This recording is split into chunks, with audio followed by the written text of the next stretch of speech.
नमस्कार दोस्तों, स्वागत है आपका आपके अपने चैनल हंग्री स्पिरिट्स में। हंग्री स्पिरिट्स देख रहे सारे दर्शकों का मैं अंजू शर्मा दिल से स्वागत करती हूं। तो इश्क पर जोर नहीं, जी हाँ, इसमें विलन की एंट्री फिर से हो चुकी है। वैसे तो छुटपुट विलन्स चल रहे हैं स्टोरी के साथ साथ, जैसे कि दादी बहुत बड़ा रोल निभा रही है सीक्रेट विलन बन के।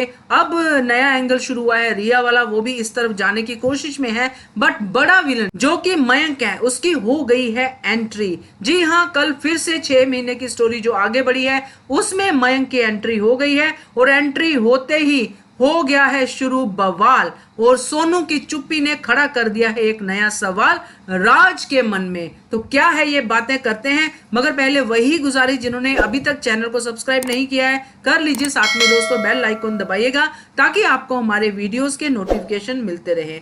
दोस्तों, हमने देखा जब से सोनू की वो ब्लैकमेलिंग वाली चीज शुरू हुई है तब से इश्की सोनू को हमेशा ये कहती आई है कि राज को बता दे, राज का हक बनता है ये सच जानने में। मगर सोनू चुप है। सोनू की चुप्पी का कारण एक तो मुझे ये समझ में आता है कि उसकी अपब्रिंगिंग जो है उसमें इतनी ज्यादा कायरता भर दी गई है, इतनी ज्यादा कावर्ड है, वो डरती है इतनी ज्यादा कि अगर मैं बोलूंगी तो पता नहीं क्या हो जाएगा।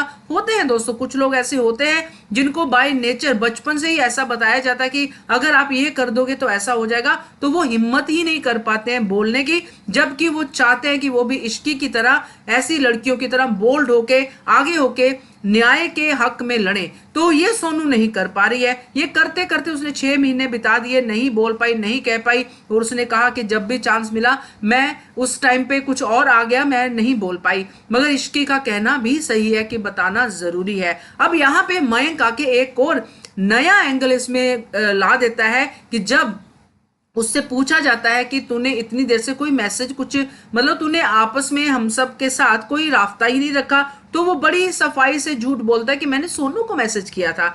और सोनू ना नहीं कर पाते, जबकि उसको बोलना चाहिए था। यहाँ पे राज बिल्कुल सही था। उसने बाद में कहा कि तुमने ना नहीं कही, और मेरे मन में ये आया कि तुमने ना क्यों नहीं कही, क्या कारण है। सोनू बहुत सफाई देने की कोशिश करती है, मगर दोस्तों हर बार ये चीजें नहीं चलती हैं कि आप कुछ ना कहो और दूसरा सब कुछ समझ जाए। तो यहाँ पे राज की जो मैं गलती नहीं निकालूंगी, सोनू की गलती निकालूंगी। उसकी गलती से ज्यादा उसकी दादी की गलती निकालूंगी, क्योंकि दादी ने आहान और सोनू के अंदर एक ऐसी चीजें भर दी हैं जिसके थ्रू दोनों ही गलत दिशा में जाते हुए दिखाई देते हैं। आहान एक तरफ गलती से जा रहा है, वो फैमिली फैमिली करके बाकी सब चीजें छोड़ रहा है। सोनू अपनी उस दबाव में है कि लड़की है, लड़की बहू बन गई है, तो बहू बन गई है तो उसके ऊपर रिस्पॉन्सिबिलिटी है, तो अपनी फैमिली को लेट डाउन नहीं कर सकती है, चाहे ये लेट डाउन इतना बड़ा बाद में सामने आए कि उस बेचारी को सुसाइड तक करनी पड़ जाए। तो ये सारी चीजें सोनू के साथ है। अब मयंक के आने के बाद जो बवाल हुआ है उसका आगे का हिस्सा आज हम देखेंगे, क्योंकि आहान के सामने सच आया है, और वो सच कितने लेवल पे आया है ये देखना जरूरी है। क्योंकि कभी कभी होता है कि कुछ और ही चीजें देख जाते हैं कि उतना उन्होंने सुना, उतना उन्होंने नहीं सुना। तो देखते हैं क्या है, मगर डेफिनेटली मार तो बहुत पड़ी है मयंक को आहान से, और इसमें इश्की का हुआ है नुकसान।